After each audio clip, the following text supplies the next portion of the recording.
Bond की photocopies भी वित्त मंत्रालय के डेलीगेट ने बाहर आकर खुद ली निवेशकों से। तो आज ये एक बड़ी सफलता है। आज जो लोग घर में बैठे हुए हैं यदि वो भी आते तो उनके भी डॉक्यूमेंट जमा हो जाते और कहीं ना कहीं आज और ज़्यादा बड़ी सफलता की तरफ हम बढ़ते। लेकिन एक बड़ी बात है कि वित्त मंत्रालय ने कमिट किया है कि हम 1 महीने के अंदर अंदर आपको सकारात्मक रिजल्ट देंगे, लिखित में देंगे।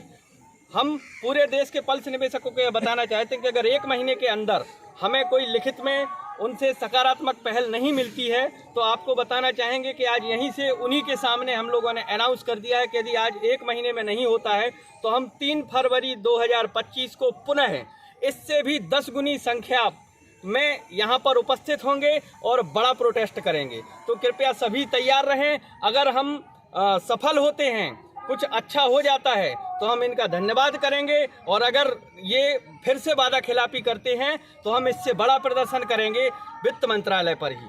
अंदर क्या बात हुई आपकी? अंदर हमारी बात, उनका नाम क्या था? बात माननीय वित्त मंत्री की joint secretary Surbhi Jain IAS से बात हुई है और 1 घंटा ये सिर्फ बात नहीं, ये चर्चा हुई है। आपस में कई बिंदुओं पर वार्तालाप हुआ है। उन्होंने कई बिंदु हम लोगों को बताए, हमारे कई बिंदुओं को उन्होंने नोट डाउन किया है और हमें ये पूर्ण आश्वासन दिया है कि आप पल्स निवेशकों की बात को हम सुप्रीम कोर्ट में, लोधा कमेटी में सरकार की ओर से रखेंगे। साथ ही सेबी से जिन कार्यों को कराया जा सकता है उनका तो उन्होंने पूर्ण आश्वासन नहीं, भरोसा दिया है कि सेबी से जो कार्य कराए जा सकते हैं, जैसे कि जिन निवेशकों को उनके स्टेटस में लैंड अलॉट दिख रही है उनके लैंड अलॉट के ऑप्शन को कैंसिल कराया जाएगा। जिन निवेशकों का स्टेटस सही तरीके से नहीं दिखता उनको मेरिट के आधार पर स्टेटस देखने की बात करी गई है। साथ ही साथ नया पोर्टल जल्द से जल्द जारी कराने की भी बात की गई है।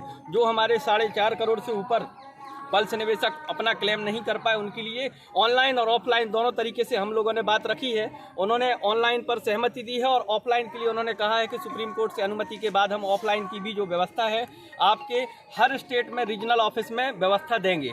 तो ये कई बिंदुओं पर जिनके पेपर कंपनी ऑफिस में जमा है उनके क्लेम कैसे होंगे, जिनकी मृत्यु हो गई है उनके क्लेम कैसे होंगे, जिनकी रसीदें पूरी नहीं हैं उनके क्लेम कैसे होंगे, जिनके पास पॉलिसी बॉन्ड ही गुम गया है उनके क्लेम कैसे होंगे, ETC सारे विषयों पर। और जो पीछे छूट गए हैं, जैसे 2,500 का पेमेंट हुआ लेकिन 2,500 के हजारों निवेशक हमारे छूट गए हैं, 5,000 का पेमेंट हुआ 5,000 के हजारों निवेशक, तो उन निवेशकों के बारे में भी रेक्टिफिकेशन के संबंध में चर्चा हुई है और उन निवेशकों को लाइन में लाकर उनका भुगतान पहले करने की बात करी गई है। साथ ही साथ ये भी बात करी गई है कि किसी को यदि मेडिकल इलनेस है, कोई चिकित्सकीय समस्या है, कोई गंभीर समस्या आ जाती है परिवार में, ऐसे परिवार को उसके निवेश का भुगतान प्राथमिकता के आधार पर उसके दस्तावेजों के सत्यापन के बाद दिया जाए।